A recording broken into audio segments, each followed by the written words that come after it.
Darryn Peterson thought he was dying. Before he played a single game for Kansas, the 19-year-old was rushed to the hospital. Full body cramps so severe, he didn't know if he'd ever set foot on a basketball court again. Peterson came back anyway, and every time he felt it returning on the court in front of millions, he was terrified it would happen again. The cameras caught everything except the truth. Millions of people watched, and every single one of them drew the wrong conclusion. All they saw was the consensus #1 prospect walking off the court at halftime, disappearing, missing 11 games with no clear explanation. And in that silence, people filled in the blanks themselves. Was he really load managing his college career? His commitment, his character, and his love for the game, all of it went on trial publicly. But while the media was writing his obituary, NBA legends were watching something completely different.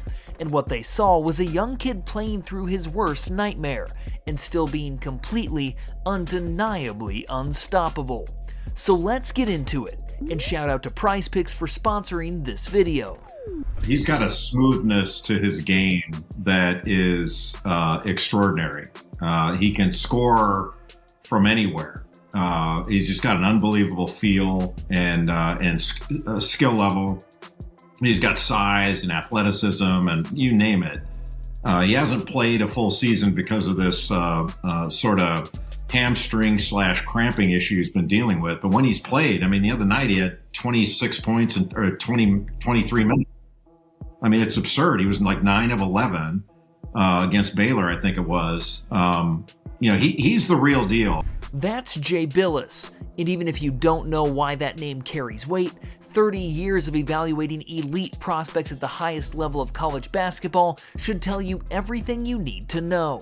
A man who has watched every kind of phenom walk through this game, seen the ones who delivered and the ones who disappeared, and built his entire reputation on saying exactly what he means, and not a word more. So when ESPN called Peterson the most gifted scorer and shot maker in his class, Bilas didn't push back, because the evidence is right there on film for anyone willing to actually watch it. Peterson is a 6'6" combo guard with a 6'10" wingspan. His athleticism is obvious the second he touches the ball. But what makes him genuinely dangerous isn't the physical profile, it's what he does with it. An elite handle that lets him create separation anywhere on the floor, a jumper that's already a weapon at 19, and the rarest quality in a young scorer, the ability to hurt you at all 3 levels effortlessly. He gets to the rim, he pulls up in the mid-range, and he knocks down threes with the same rhythm and the same confidence. 44% from the field, 38% from 3. As a freshman, missing games and playing through a body that was actively working against him, those numbers don't happen by accident. When Bilas was asked who Peterson reminds him of, he reached for the 4-time NBA scoring champion and the most unguardable offensive player the modern game has ever produced. I mean, the last guy I could say that I feel like scored it as easily as Peterson was Kevin Durant. And they're vastly different players. Bilas wasn't throwing that name out as a compliment or a headline, he was observing a specific quality he recognized, that rare, almost unfair ability to score efficiently at every level of the game. And then he went further. Jay said that at some point in his NBA career, Darryn will lead the league in scoring. Hold that thought, because everything you're about to hear makes that seem less like a prediction and more like an inevitability. Before we continue on, I want to quickly talk about today's video sponsor, Prize Picks, and why it's the best daily fantasy sports app on the market. Game 1 of the Western Conference Finals between the Thunders and the Spurs was one of the best playoff games I've watched in a really long time, and I wanted to channel some of the excitement of this series into a few picks that really caught my eye for Game 2. I picked a 4-player lineup of Victor Wembanyama to go more on 19.5 points, SGA to go more on 21.5 points, Stephon Castle to go more on 23.5 points, rebounds, and assists, and Alex Caruso to go more on 1.5 3-pointers made. It's simple. Wemby is a freak of nature. In Game 1 alone, he had 41 points and 24 rebounds. A potential future face of the NBA should have very little difficulty getting over 19.5 points as he gives the Thunder fits all night. Unfortunately, the 25-26 Kia MVP is on the other side of the court. SGA. Averaging 31 points a game this year, although he struggled in Game 1 shooting-wise, he still found his way to 24 points. In a get-back game, SGA should smack his over of 21.5 points. One of the main reasons the Spurs have found success is because their X-Factor, Stephon Castle. Since March 18th, he's only missed the mark of over 24.5 points, rebounds, and assists once, and that was partially due to him fouling out in round 1. Alex Caruso, talk about an X-Factor. In Game 1, he erupted. 31 points, 8 3-pointers, 2 steals, 2 blocks. He did it all. I'd love for him to hit 2 threes and space the floor for SGA. It's a solid 2.25 payout as a flex play, or a 2.8 payout as a power play. I personally played this lineup as a flex play. You can follow me on the app at Hoop Dungeon to see all my lineups. Prize Picks is available in most states including California, Texas, and Florida, so chances are you can get in on this. Here's the deal for new users. Download the app and use code HMA to play your first $5 lineup to get $50 in lineups instantly. The link is in the description.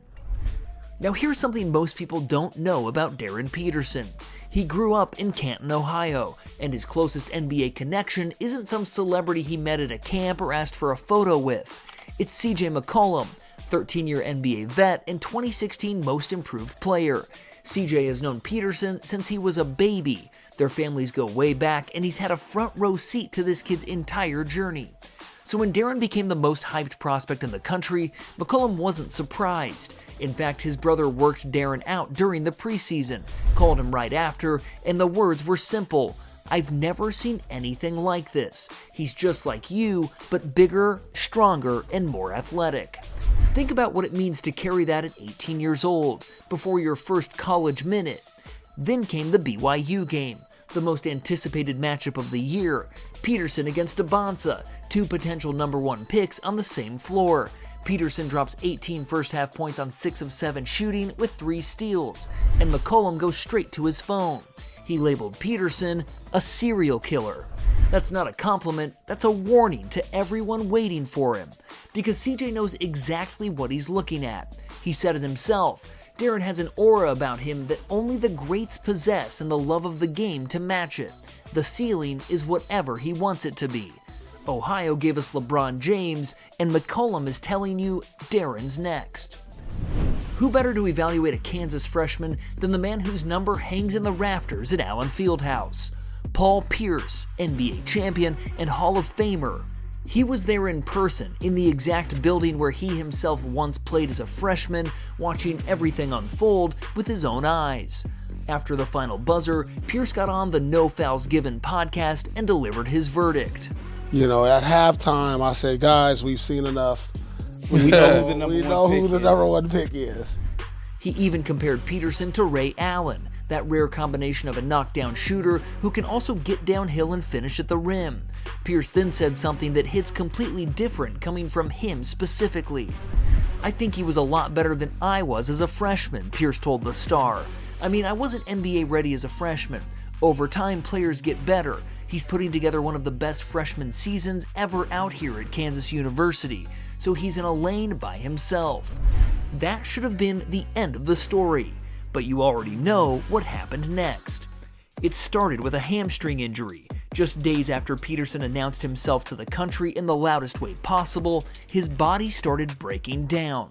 Quadriceps cramping, ankle sprain, flu-like symptoms, then more cramping, this time dragging him off the floor at halftime or forcing him to turn toward the Kansas bench with 17 minutes still on the clock and signal to Bill Self that his body had betrayed him again.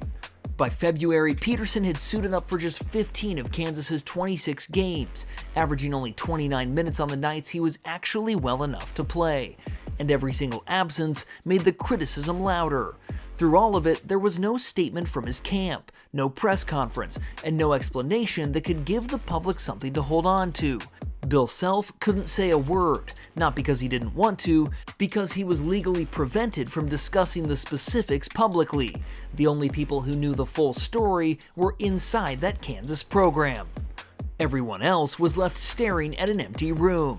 And when you leave that much silence in front of a media machine that runs 24 hours a day, it will fill every single inch of it with whatever narrative fits the moment. There is no team in hell that should grab Darryn Peterson number 1. It's embarrassing. It's embarrassing because forget the money that you're going to get, that he's getting paid. The thing is, when I watch a young man like this, I watch, and the first thing come to mind is, do he actually love the game of basketball? The same prospect every outlet was crowning in October was being torn apart in February on live television with millions watching, and a 19-year-old on the other end of it who couldn't say a single word in his own defense. Peterson's draft stock, once completely untouchable, began to crack. AJ DeBonsa climbed ahead of him in mock drafts. The consensus number 1 pick in the entire country was suddenly a question mark, and the people asking the questions the loudest were the ones who had celebrated him the most. Then, someone fired back. It wasn't a journalist or a scout, it was AJ and the killer mentality that show up every time he's healthy enough to lace him up. That either exists in a player or it doesn't. In Darryn Peterson, it clearly does. On TNT's college basketball coverage, the debate was at its loudest. Bruce Pearl, Auburn's head coach, was raising red flags about soft tissue problems. Jalen Rose was making the fair point that a 29-minute college player with cramping issues faces serious questions against the NBA's 82-game grind. And then Jamal Mashburn delivered the most grounded, most honest perspective you'd hear in the entire saga. For a kid like Darryn Peterson, I'm not necessarily concerned. I'd rather have him on the court and let him adjust to his body and what he can actually do. He's a premier talent at the end of the day. When he's on the court, he's probably the best player on the court at any particular moment. I'm not really concerned about him. One thing that I've learned in watching Kansas play is when he's out of the lineup, they've all gotten better. And when he's inserted, like it a little bit. Yeah, when he's inserted, they know how to play around that as well. They play much more, and Jalen knows this, much more of an NBA pro style where you can insert people in and out, and it doesn't affect performance. So I like him in the lineup. I don't think his necessarily, because his body breaks down, that it's a toughness issue. I think it's a soft tissue issue, and I think it's cautionary on his side as well. Mashburn, an 11-year NBA vet and one of the most skilled forwards of his era, cut straight through the noise. When Peterson steps on the floor, he's the best player in the building.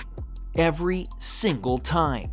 The question of his health is legitimate, but separating the medical concern from the talent evaluation, that's where most of the media failed. And he'd been saying it for months. Earlier in the season, Mashburn said Peterson would be dropping 40-point games as a rookie. Now here's where it gets interesting. Evan Turner was the number 2 overall pick in the 2010 NBA draft. He knows exactly what it means to carry that weight, the expectations and the pressure of the entire league watching your every move before you've played a single NBA minute. When asked who he'd take first overall in 2026, knowing everything about Peterson's season, his answer was immediate. Number 1, I'm gonna take my man Darryn Peterson. I'm taking him for sure. Just being in college, man, I think one thing that you underestimate, everybody screams about the cramps, but he would leave those games with like 20 points and play half the game. I think one thing that occurs is his body. I know him a little bit, so I know his mindset is, an elite mindset for that next level. But, he's a great shooter. He's a great scorer, and I think for his age at that guard level, it's very hard to find a few like him. And Turner specifically praised the mindset, the thing critics were attacking the most. His competitive spirit and love for the game, Turner saw it and defended it clearly. After everything, the missed games, the criticism, and the hot takes, Darryn Peterson walked into the NBA Draft Combine and did exactly what he always does. He showed up and showed the world exactly who he is. The measurements checked out, the athleticism checked out, the skill evaluation checked out. Because of course it did. Talent was never the question. Here's the truth. Nobody, not a single mock draft analyst, ever questioned what this kid can do with a basketball. The argument was always and only about availability. And here's what makes it fall apart. We're debating the durability of a 19-year-old who was hospitalized before his season even started, playing through that fear every single time he stepped on the floor, and still put up elite numbers on the nights his body let him. June 23rd, draft night. He may not go first overall, as the debate is still alive. But here's what isn't debatable. The day Darryn Peterson steps on an NBA floor, fully healthy, every person who wrote him off is going to have to answer for it. The legends already know what's coming. Now you do too. And we want to hear from you. Where do you think Peterson gets drafted? And is he going to silence every single doubter in his rookie year? Let us know your thoughts in the comments, and if you enjoy deep basketball stories like this, make sure to like, subscribe, and turn on notifications. This is Hoop Dungeon, and we'll see you in the next one.